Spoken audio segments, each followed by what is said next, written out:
It seemed like a lot of the guys were just kind of, on their, not on their knees, but kind of crouched down, exhausted after the game. It felt like just kind of another one in a long line of disappointments. What's just the mood in the locker room after this one, and how do you try and pick up the pieces after this one? Obviously disappointing. And again, I think, we work on a couple things this week, which is getting in front of goal. Did a really good job of that. And then you give up a corner kick and a penalty kick, and it's like these penalty kicks are so subjective that at times defies logic, and now it's 2-2. And the third goal started from a poor decision in the attacking third. Again, like, you can't joystick. You got to learn from the decisions are just professional decisions to keep the ball. Gozo's wide open, and we try to shove it into the middle, and now we're in transition with minutes left in the game. And so, but again, that's a byproduct of working with young players. They're going to make silly mistakes, and this is how the game is experienced. At the moment, we're all wearing it, and hopefully, we learn from this. But that's where we're at. Speaking of Gozo, a dream start, obviously, first MLS goal for him. Just, it seems like really rapid improvement over the last couple weeks. What have you seen from him, and were you surprised at all by that goal by him in the opening minute? No. I've been witnessing it in training, and today we went out with essentially a 2-forward look, and again, I think it adds a little bit more dynamism to our attack.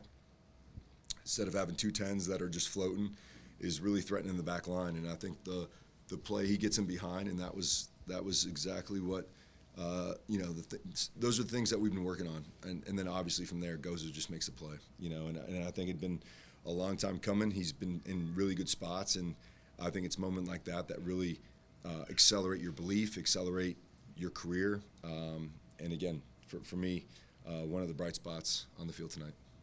So great start to the game, 2 goals in less than 10 minutes. What needs to get better in order to finish off these games for you guys? Well, you can't concede corner kicks, and you can't give up PKs, I guess. And again, for me, that's not a penalty kick. Willie knows nothing about it. And that goes back to, I think, the frustration that all coaches around the world have with this handball. There's no objectivity to it. There's a play where the ball hits the guy's hand in the second half. And that's not a handball. And so again, like, how do you judge these things? So for me, it's one of those things. And again, I think in the second half we had some quality chances, but you got to take them. There's a couple that we fanned over the goal. But again, I think tonight we're as dangerous as we've been. And like their guy did at the end there, takes a shot from 18, 20 yards out and scores the goal. I mean, you need to execute. I mean, that's not a drawn-up play. That's a play that he makes a decision and executes on that play. And so we're getting in those spots. We're being more dangerous in the final third, and now we just need to execute. So those things get, those 2 set pieces, or set piece and a penalty kick, and then finish our chances is the way we get out of it, and to keep our head down and keep grinding. And then I guess I'll just ask you, 14 points in 15 games so far. Should we be worried where the team is at so far? Yeah, listen, I think everyone is in a bad way. And we knew starting the season that we were going to be under it, given our attacking situation. But we found ourselves in position to win games regardless.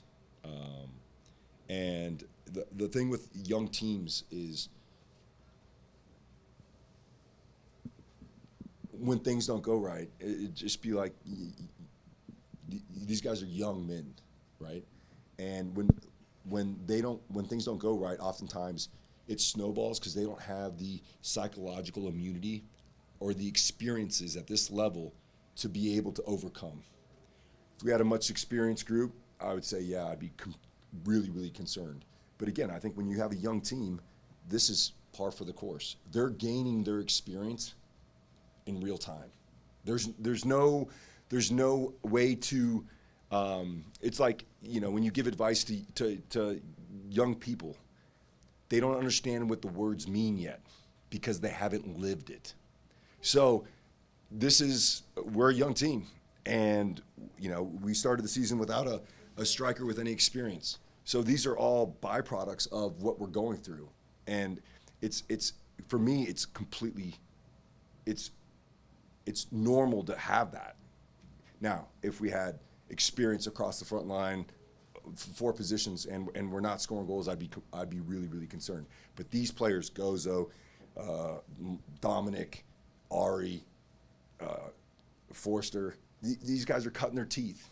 They're cutting their teeth. And so if the expectations are that they should be where Belonga and all these other guys are, it's not realistic. So it depends on what world or what glasses you're looking out of to feel like we're not there yet. We are cutting our teeth in real time, and unfortunately it's affecting results. You know, if it was a safe place where the results don't matter, it'd be a lot easier to digest. But I think the guys are doing great.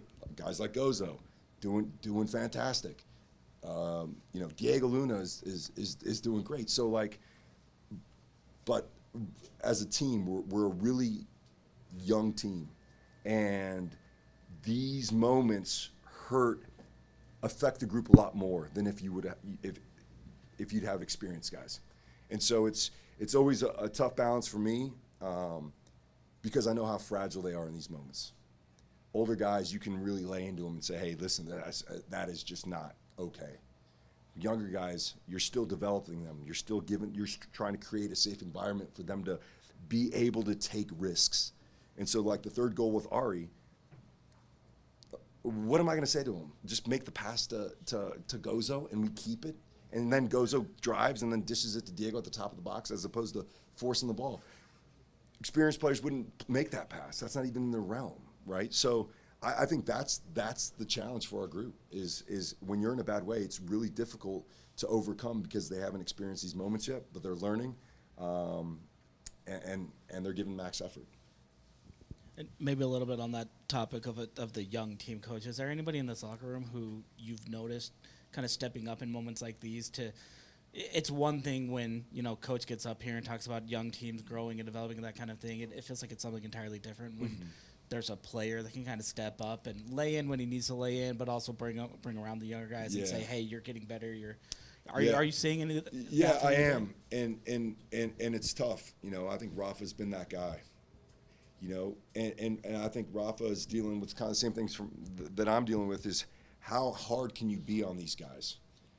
You know, so we're speaking from a place of positivity, belief. One of the things that we talked about before the locker room is express yourself. Just be brave. Don't worry about these kind of things because again, if you start to really be critical to these young players, then they lose their confidence, and now they're not developing in the way. And I think, you know, Rafa is that guy. Jay Glad has been that guy.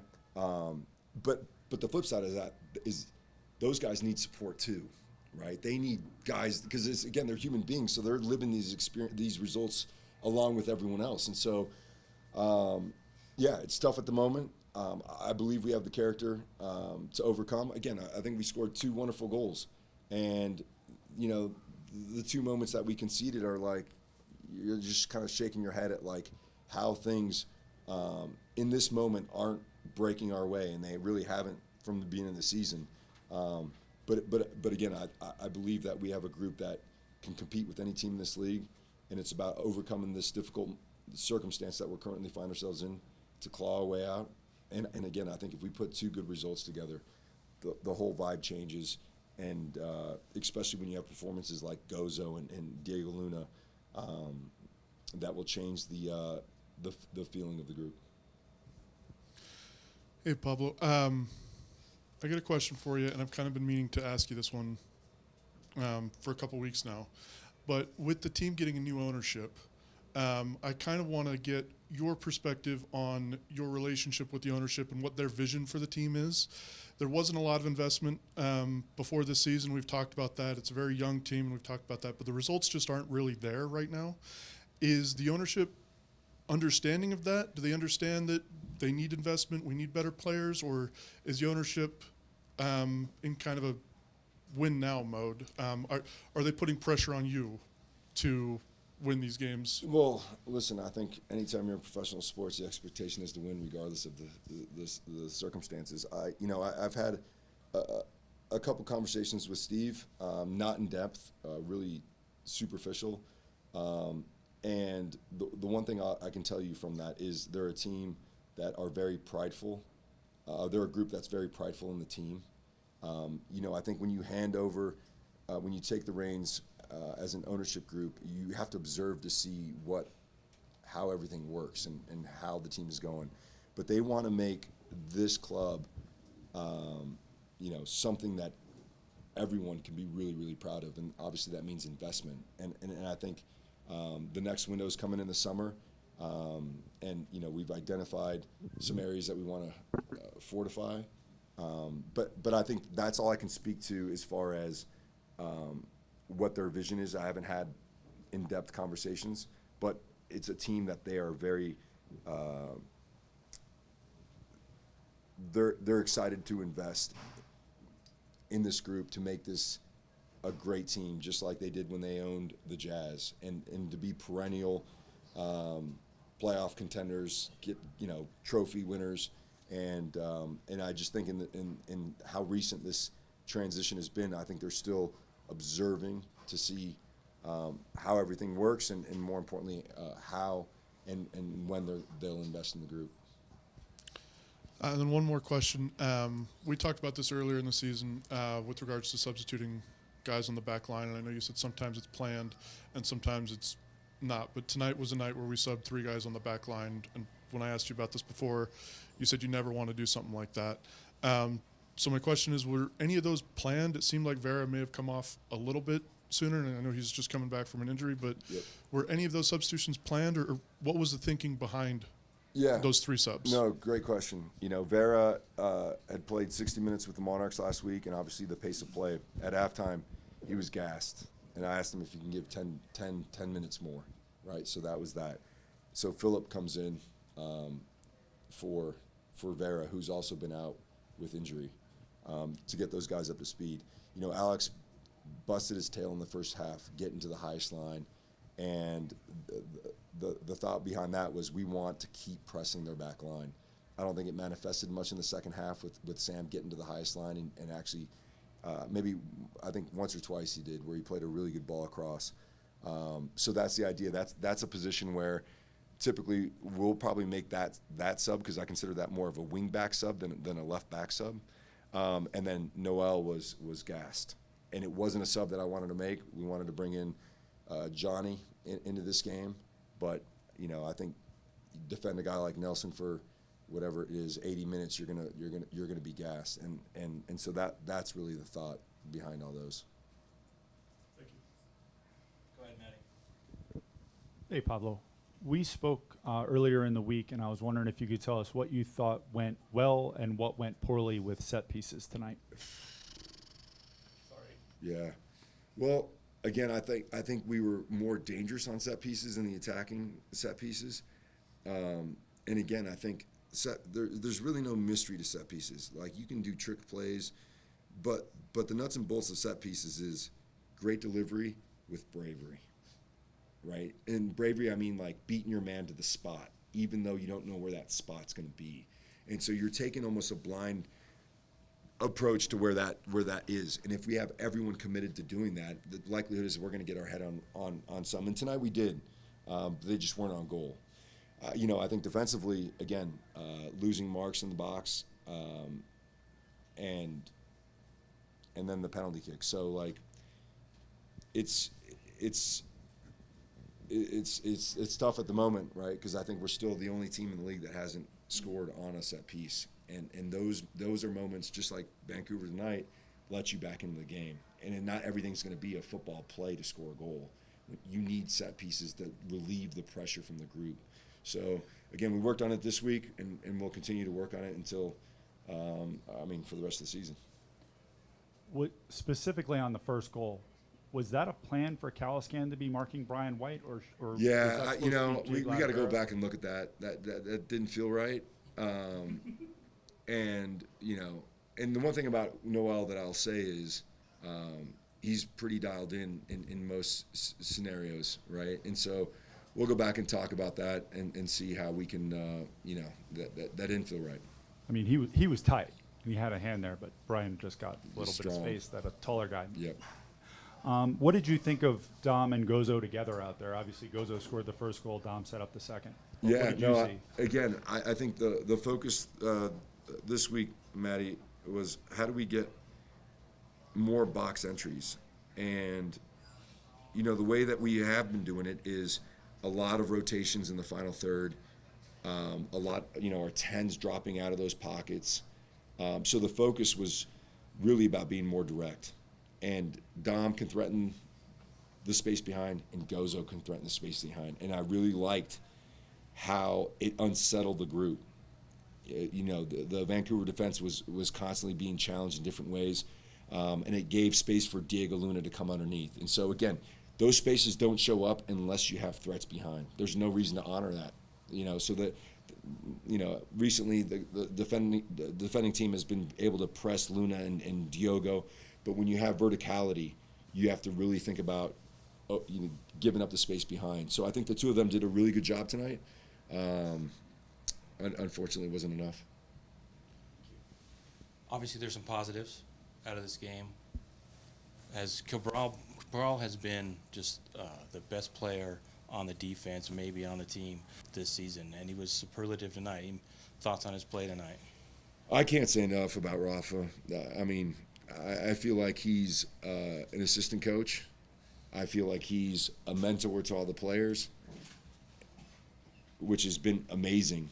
But I also think he's been our best performer game in and game out. And the plays he makes to keep us in games is unheard of. I've never seen anything like it, to be honest. And the interesting thing, and one of the things I keep telling our younger players, is the most important day is Tuesday, because it's a day no one's watching. It's a day that you can slough off, and you think you can slough off.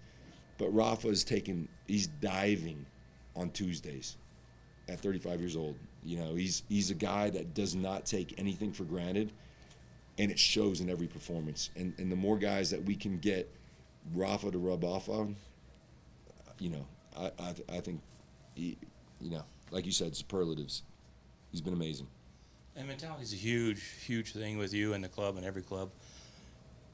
What are your thoughts on how do you change? It looked like the pressure got to them as the game wore on. You could see them kind of making rush decisions that ended up in the third goal. How do you approach that with young players so that it doesn't continue on through the whole season? Yeah, no, I think I'll flip that and ask the questions like, when is your 21-year-old son going to finally understand how important being on time is?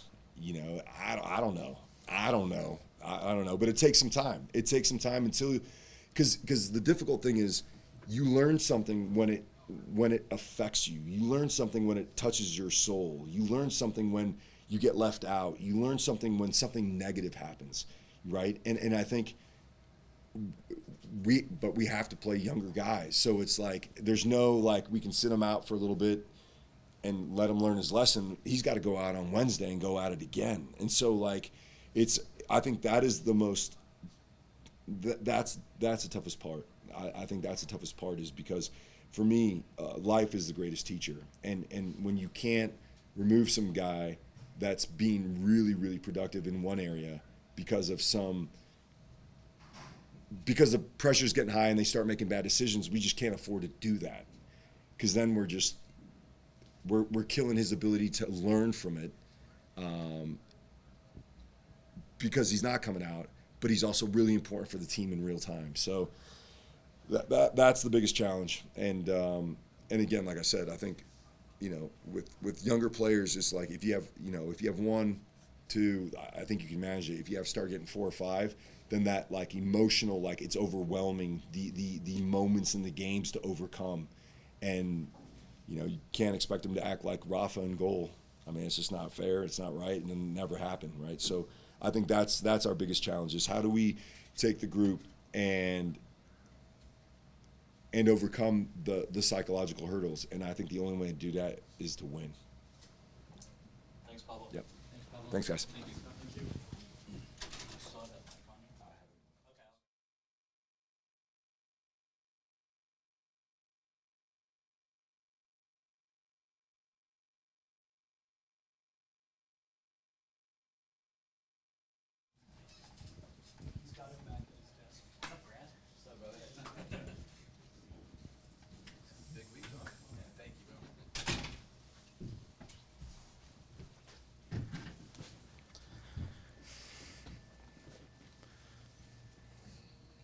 we'll start off with the goal. What did you see there, and then how did it feel?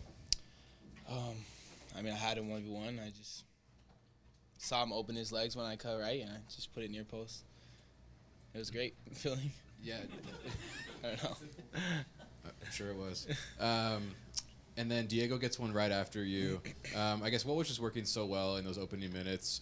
Did you guys come in with kind of a certain mentality? Had something happen maybe in training where you guys were extra hungry and just came out on fire like you did?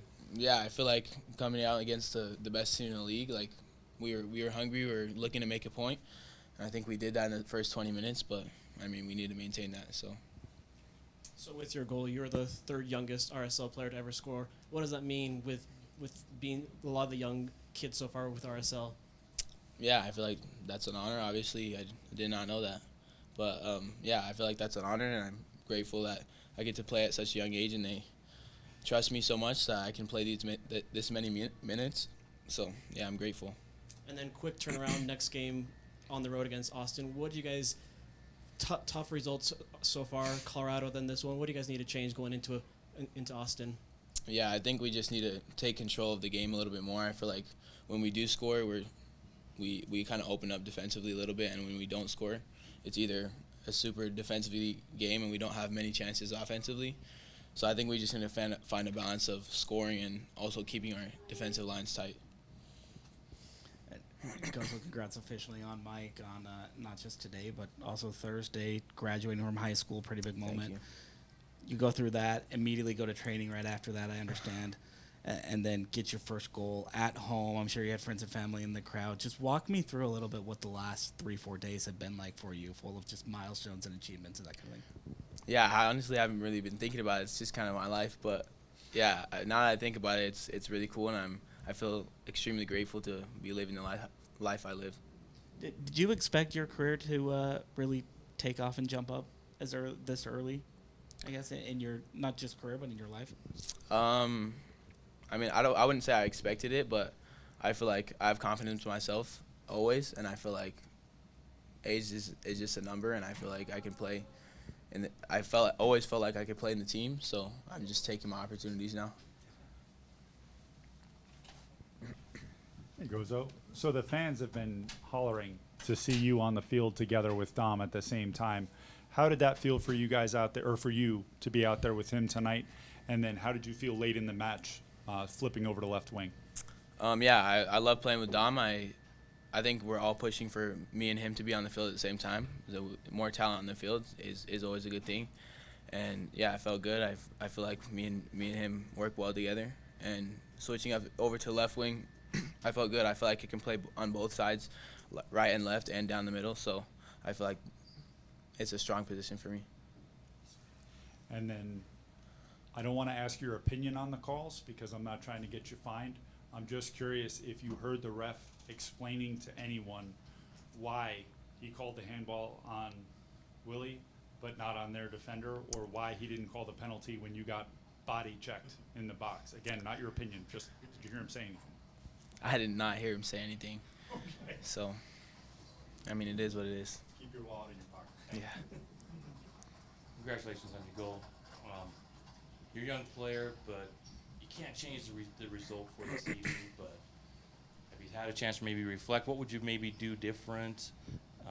Or what do you think the team could do different to maybe keep a little bit of composure near the end? Is it just because you got a lot of young players, or how do you reflect on the game like that? Yeah, I think we have two really good moments at the start of the game, very early in the game, which is always a tough task to keep a 2-0 lead throughout 80 more minutes. But I feel like we do this every day, and we practice these defensive set pieces, and yeah, 2 set pieces we concede a goal on. We concede a penalty and a handball from a corner. So it's like I feel like we just need to tighten that up. That's something we work on every day, and it's just unacceptable, honestly. And which did you enjoy more, the goal or graduating? The goal for sure.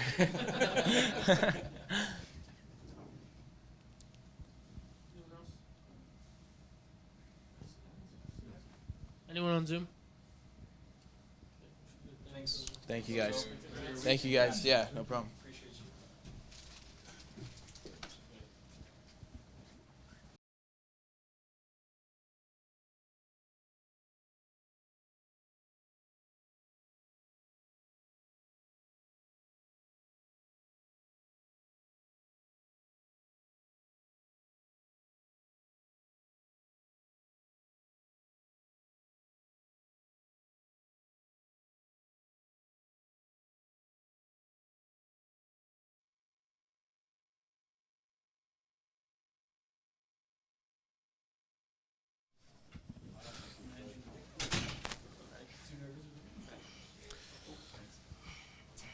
appreciate you coming in, Emeka. As a captain on this team, what were your reactions like after that one, and kind of, I guess, the message to the guys to try and bounce back after a tough one? Yeah, it's very gutting, obviously, to concede in the 90th minute and to lose a game when you're up 2-0. So, I mean, obviously everybody in the locker room was very, very disappointed. We need to be better. So it's just about, moving on to the next game, moving on to Austin, which is on Wednesday, keeping the belief, keeping the confidence in the group. It's a very quick turnaround. Another 3-game week, so there's not much time to, think about this loss. Just kind of have to move on with it, get into training on Monday and Tuesday, and then prepare for another tough road game against Austin. Part of your role is talking to the ref on calls, right? And you've kind of had a crash course in that this season with a lot of calls going against RSL and another one with a handball today. What were those conversations like with the ref today, and how have you kind of maybe grown into that role? Are you more comfortable with that, or what's that process I've always been like? comfortable with it, just talking to the ref. I mean, I just asked him to be consistent because, the handball, I can't really fault him against it. I mean, if VAR tells him to go take a look at it, he gets to go take a look at it. But then I just felt like a lot of small, petty calls in the game, we were getting called on a lot of them, and they weren't, and that was annoying. So then I tried to speak to him about that. And then, refs, they don't like to be disrespected. Yeah, I felt Ari told me that the ref was disrespecting Noel on one of the calls, said something to him, and then now I try and go speak to the ref, and he says I'm disrespecting him and gives me a yellow. I mean, it is what it is, Can't really change anything about it. It didn't really change the ultimate outcome of the game. So, you just got to kind of move on with it and, just build a relationship with the ref early on, Yeah, that's all you can really do. Yeah, after going up 2-0 early, 10 minutes into the game, what improvements do you guys need to make so you're out giving up those late 90th minute goals? Yeah, I think it's just just focus in all of the moments. I'm just solely speaking about the last goal. I think we lost the ball and it was very transitional. Obviously, we were going for that third goal. I think we lost the ball, and then that made it transition for us to defend. I think I maybe went over a little bit too far to help Sam. I think I could have stayed in the middle. So it's just like you could look back at the play, and you could pick out 6 or 7 things each individual person could have maybe done better, maybe capitalize on the moment a little bit better, which has kind of just been what we've been lacking this season, and it's cost us in games because all of the losses or all of the draws or things like that, they're by very, very small margins. I think the only games we've lost where we've been lost by more than a goal is the first game we played against San Jose, and then the game here where we conceded 2 goals in the 90th minute. Other than that, it's been late losers, equalizers, just off by the smallest margin. So I think it's just everyone trying to capitalize and focus on every single moment of the game, and just need even more focus when it comes to those later minutes when everyone's tired, when your mind's tired, when your body's tired, to just push through and come away with at least a point, hopefully, today. So, yeah. Paulo was talking with us a little bit earlier about how young this team is, and a lot of the stuff that some of these younger guys are going through. They're learning on the fly in a lot of ways. Guys like Gozo and even Diego to an extent, and yet they're doing really good things, just coming in results like this. As one of those kind of leaders in that locker room, how do you take some of the younger guys? I'll throw Gozo out as an example. Kind of take them aside and obviously you want to keep everybody accountable for results, but also bring them along to kind of what they're doing well and that sort of thing. Yeah, with the younger guys, people that are just getting, their first minutes like Gozo, I think it's just consistent communication with them, before the game, during the game, after the game, just constantly trying to put belief and confidence in them. Because when you're a younger guy, when it's your first game, you're not sure of anything. You're not sure of how you played, not sure if it's your fault, not sure if it's this. So it's just consistent communication with them, which I tried to give to Gozo. And, obviously he had another fantastic game today. So just, tell him to continue to put his head down and work harder. And more things will come from him because he's a fantastic player. So I think, yeah, the best thing the young guys need is just constant communication, not only from me, but from other leaders on the team as well, just to continue to build that confidence in them and that belief in them, because that can take them a long way in the sport. Could I just ask about set piece specifically corner kick defending. So tonight we saw, obviously, the first goal. I asked somebody else why Brian White fell to Caliscan. That seemed odd. And then in the second half, when Vera came out, immediately preceding a corner kick for PQ, Dom ended up clearing one off the line, or we go down there. So how exactly does the team figure out who's going to mark who in those situations? Yeah, it's kind of something that is set arranged in the locker room before we come out. Once we get the lineup, we kind of there's just a board that comes out, and the coaches choose who's going to mark who. They kind of try and base it off of how good they are on the air, and how it was today was, I think how it ended up was, I think Jay Glad and Vera were on their two center backs, I think Blackman and Utvik, who are both, I think, probably their bigger players and good in the air, and obviously we're a little bit of a smaller team, so then Noel had to match up with Brian White, but Brian White's also fantastic in the air too. They have a lot of people that are big and good in the air, so then it's kind of just, you just got to put your body in, fight more than them to try and win it, because when you're outsized on a set piece like that, it's a little bit tough. And then we also have two or three zone players usually. So Willie's one of the bigger players who probably would be marking one of their, maybe even Brian White, but he's designated to be in the zone because that's where a lot of the crosses from a corner usually come in. But on that one, it went over his head, so there's nothing he can really do. But yeah, that's kind of how we set up. And then there were positives that can be taken. It might not feel like it right now, but I mean the team came out flying. Yeah. How do you bring the good things forward with a quick turnaround to Austin?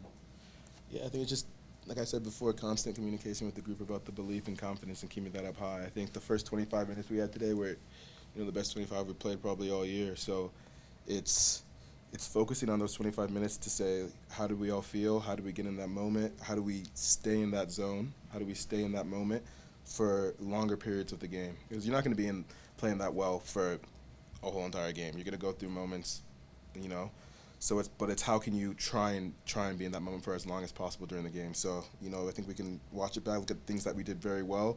Those first 25, really getting to the ball, winning the ball in very, very good areas so we could attack again. Just things like that, and just having that in the back of our mind when we go to Austin, so we can hopefully play a more complete game and then get 3 points. Get 3 points. Yeah. Thank you. What's up, bro? How's it going? Hey, so how is it starting with Ruiz now in that double pivot compared to Ojeda? Yeah, I think we all try and play very similar, try and be very close to our center backs so that they can have an option for us. Ojeda, Pablo, Nelson, all fantastic pivots. We do a lot of work together in training, after training, things like that. So it was very similar, I think one of Pablo's strengths is really his range of passing. So, he can really spray balls from deep, which is nice. But I think, playing with a different partner today was pretty similar in how they play, because I think we try and play kind of in the same way. And when are you going to score a goal, man? Come on, bro. It's a great question. I know. I need to get on the score sheet. I think I'm glad we got the 2 goals early today, but, something that we kind of been talking about the past week now is just, whenever you pass the ball, making a run forward. So, and then kind of just the relationship between the 2 pivots, usually both of us would be kind of sitting, but now we kind of want one to try and get a little bit higher. So maybe if Ojeda goes higher, then I sit, but also if I feel like I have the time to go higher, I have the freedom to then, play the ball forward and then try and get into the box and help the attack. So hopefully in the next, couple games, I can get some better looks, some better opportunities to score some goals.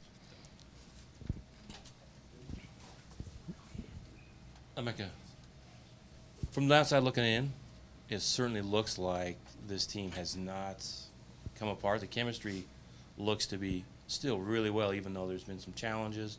Wins have been few and far between. Is that an accurate estimation of the team at the moment? Yeah, I think so. I think it's a tough thing because I think I've said it a couple times, but with what we do, it's very, very result oriented. You feel like you go out there and you can put on a very good performance but get a bad result and then not remember anything about the good performance. But then you can put on a bad performance and get a good result and nobody remembers about the performance. So I think it's trying to keep the belief in the group that even though the results maybe haven't been going our ways, the performances have been solid. And so hopefully if we can continue with these solid performances and then build on it a little bit more, the results will start to come our way. The bounces will start to go our way. A little bit more luck with the referees, things like that.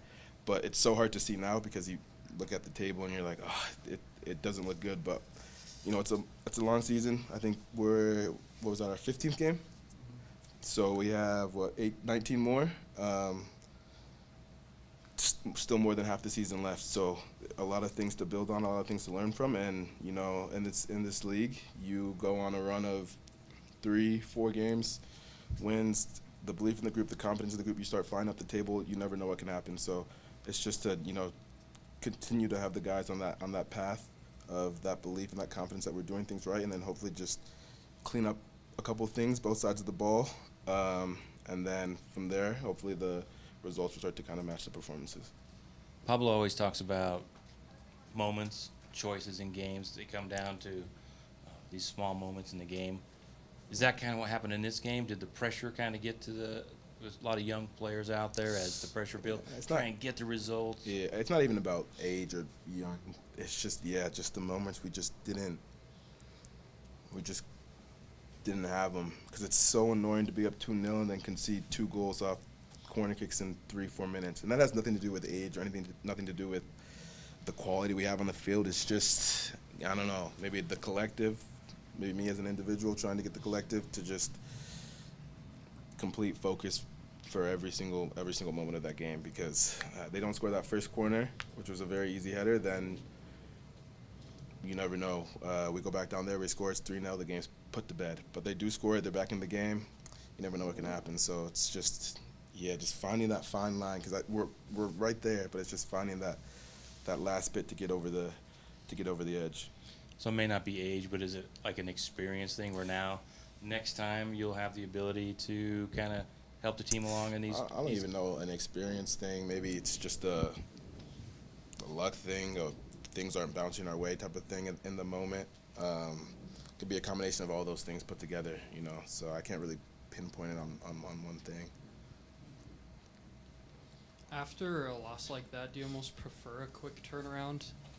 Get the taste out of your mouth instead of having to sit on that for a week? Yeah, 100%. You know, because I really, when we have bad results, it's really annoying to me. It pisses me off. And so, like, when we have a Saturday to Saturday and we have a bad result on a Saturday, I'm thinking about it every single day of training. I'm not happy with the result every day of training, but now that we have this quick turnaround, it's kind of, you don't have time to feel bad for yourself. You don't have time to feel sorry for yourself. I mean, nobody does anyways, but you just kind of have to move onto the next game, which I prefer. I think most of the guys prefer, because it gives us a chance to, you know, right our wrongs. And so hopefully we can go down to Austin and do that. All right, thanks, Micah. Thank you, guys. Sir. Thanks, Micah. Appreciate you. I think training's 11 on Monday in Harriman. If you want to hang out on